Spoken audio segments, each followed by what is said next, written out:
Today, I'm going to be giving a speech on the Apostle Paul and why I believe he is one of the most important believers from the past. Almost all believers know the name Paul. Why is that? I'll go over it in the speech, and rest assured, I'm not just saying things that I personally believe. Rather, I draw my conclusions from research and credible sources. So, the first point I want to go over is Saul's early life and conversion. Saul was born in Tarsus. He was a devout Jew and a member of the Pharisees, a group of religious leaders who strictly followed Jewish law. And so he initially persecuted Christians because he believed that their teachings were a threat and or in direct conflict with the teachings of Judaism. He believed that Jesus and his followers were teaching a different message than what was traditionally accepted in Judaism, and he saw them as a danger to the Jewish faith. Furthermore, as seen in Acts 7:59 through 60, Saul was present at the stoning of Stephen, one of the first Christian martyrs. Stephen's powerful speech and his accusations against the Jewish leaders may have particularly angered Saul, who saw him as a threat to Jewish authority. This event may have further fueled Saul's persecution of the Christians. It is stated in Acts 8:3 that Saul wreaks havoc on the church. This continues until Saul's on the road to Damascus in Acts 9. Saul's on his way to persecute Christians in Damascus, actually, when the Lord speaks to him and changes his heart to that of a believer. The Lord changes his name, so he's now Paul, and he immediately demonstrates his change of heart by continuing to Damascus, but rather than persecuting, he goes to Damascus and he starts encouraging and empowering the Christians that are there. And so thus, as James Dunn, a professor of divinity, states in the book of the theology of Paul, the apostle, Paul was the first and greatest Christian theologian. From the perspective of subsequent generations, Paul is undoubtedly the first Christian theologian. Of course, all who think about and express their faith as Christians can quite properly be called Christian theologians. So now that we have seen the very beginnings of Paul as a believer, let's dive more in depth of what this change of heart looks like.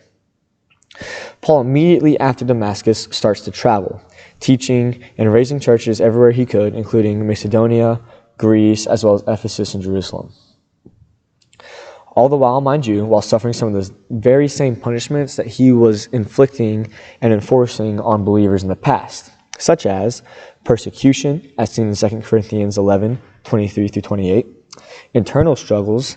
Paul was open about his own struggles and weaknesses. In his letter to the Romans, he lamented his inability to do the thing he knew he should do. That's in Romans 7:15 through 20.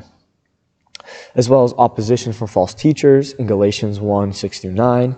He then continues in future books of the Bible to write letters or epistles to the very churches that he raised from the ground to help keep them in order.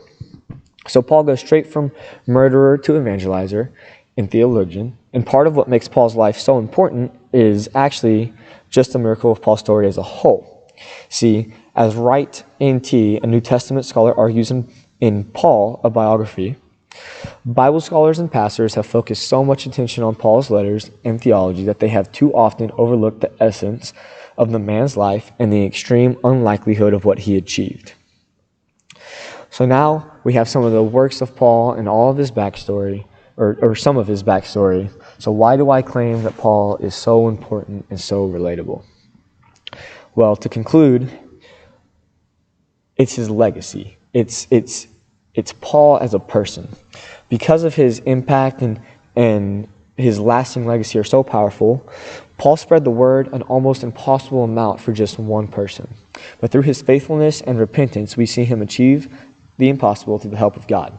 See, but what makes Paul different from other past believers, such as the disciples and whatnot, who are doing the same thing, raising churches, preaching, teaching their correct theology, Paul is relatable because he is such an open book.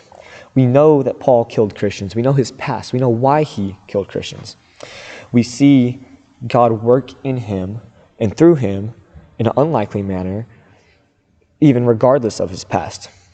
So we see that, like many of us today, Paul didn't have that glamorous past. He wasn't born into a Christian family, but rather he comes from a place of opposal to the Christian faith, actually.